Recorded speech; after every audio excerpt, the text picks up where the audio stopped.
So talk to me about entitlement reform. What does it look like to you, sir? 1 minute, if you would.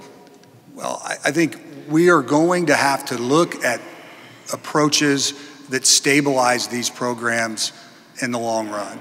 So as Todd talked about, and we've mentioned in my earlier responses, when it comes to Medicare, Medicaid, well, when it comes to Medicaid, TANF, we have to look at block granting some of these programs back to the states and allowing them to bring efficiencies to the program. Frankly, the HIP 2.0 program in Indiana is an example of a successful program that's been designed at the state level and over time should be able to help bring down costs, in part by getting people into treatment sooner.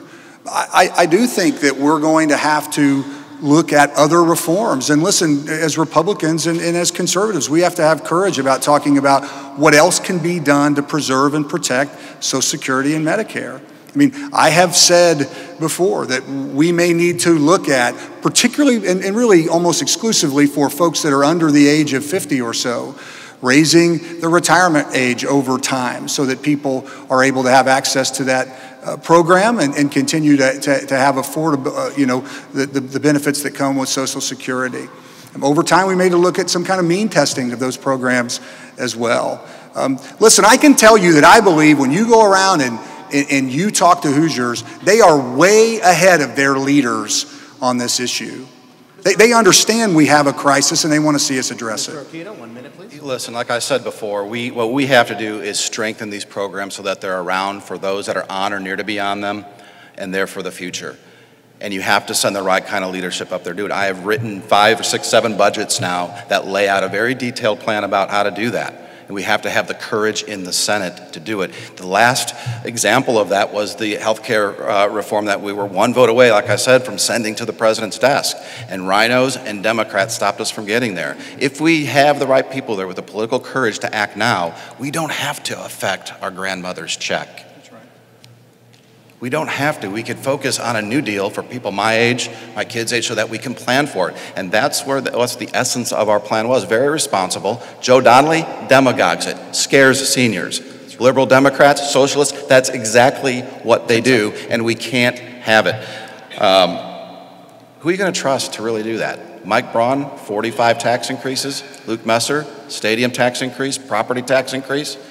That'll be their solution if they get there and we get down to the end of the road and have to decide whether to take a check away from Granny or tax us more. Let's send the right people there to begin with. I think it is important to be clear when Todd talked about the way Joe Donnelly and others demagogue these issues. No one is talking about reducing these programs for people who are currently on the program. We can get where we need to get on these programs by changing the programs for folks that are 50 and younger, and that's the approach we need to take.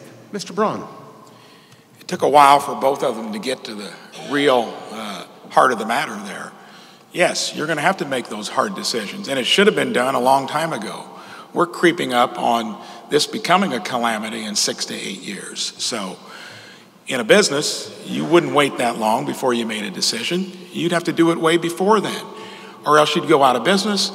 Your competition would pass you up. Here, you got to remember, these guys have been there for a long time. And it's easy in an election year to say these things. I go there, I'm not going to wait for an election year to bring up the hard facts that the thing is actuarially broke, and we knew it 10 years ago, and we know it's going to become a calamity in 6 to 8 years.